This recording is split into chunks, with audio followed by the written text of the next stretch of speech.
You are watching BNS News.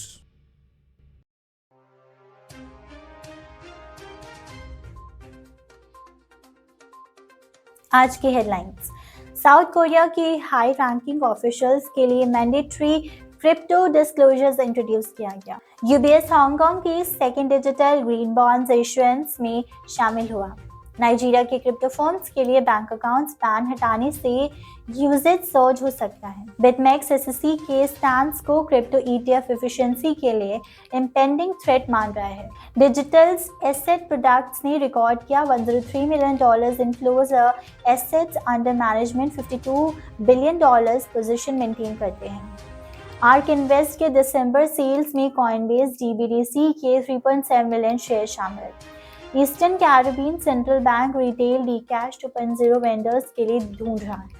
Emerge group ने टेजोस के साथ पार्टनरशिप अनाउंस की है वेब3 गेमिंग को एक्सेलरेट करने के लिए। टैपरूट विजार्ड्स ने स्क्रिप्ट लॉन्च किया ताकि हेटर्स अब बिटकॉइंस पर ऑर्डिनल्स को रिजेक्ट कर सके। क्रिप्टो हेज फंड्स ने रीसेल रिकवरी शोकेस किया।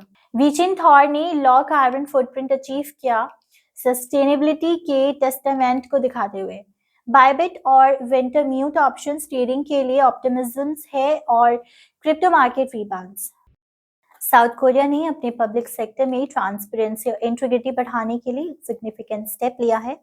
अगले साल से हाई रैंकिंग पब्लिक ऑफिशियल्स ने नए लेजिस्लेशंस के अंडर अपने क्रिप्टो करेंसी होल्डिंग्स डिस्क्लोज करने होंगे, जो कंट्री के मिनिस्ट्री ऑफ पर्सनल मैनेजमेंट के अनाउंस किया है। हांगकांग के रेगुलेटर्स कमर्शियल बैंक्स तो इनवाइट कर रहे हैं अपने second digital green bond issuance में पार्टिसिपेट करने के लिए, जिसमें लोकल न्यूज आउटलेट्स ने लीडिंग फाइनेंशियल इंस्टीट्यूशंस का नाम लिया है। ब्लूमबर्ग रिपोर्ट के मुताबिक यूबीएस ग्रुप एजी लेटेस्ट बैंक्स है जो गवर्नमेंट के डिजिटल बॉन्ड्स रिलीज करने के प्लान्स में ज्वाइन हुआ है। सेंट्रल बैंक ऑफ नाइजीरिया ने लोकल बैंक्स और फाइनेंशियल इंस्टीट्यूशंस को क्रिप्टो फर्म्स को सर्व करने के लिए अपनी प्रोहिबिशंस को रिजर्व किया है, एक मूव जो लाइकली है क्रिप्टो करेंसीज के यूज को स्पर करके एक वर्ल्ड के fastest adopters of digital assets में।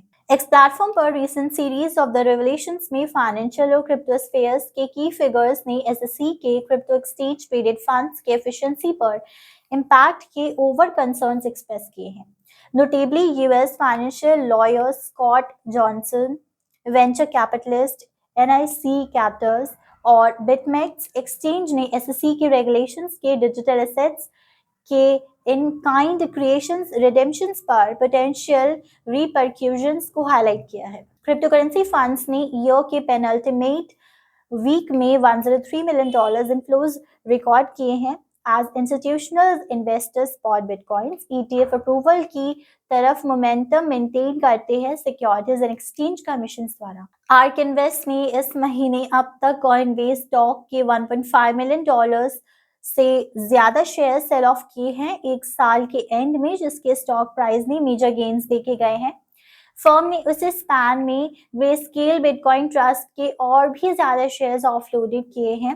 कॉइनबेस का स्टॉक प्राइस वेडनेसडे को 12 PM ET पर रफली $184 ट्रेडिंग पर कर रहा है, एक महीने पहले से लगभग 54% पर और year to date 449% up. Eastern Caribbean Central Bank ने retail central bank digital currency launch करने के लिए, जो डी कैश 2.0 के नाम से जाना जाता है, उसके डिस्कवरी प्रोसेस में वेंडर इंफॉर्मेशन के लिए एक रिक्वेस्ट इशू की है।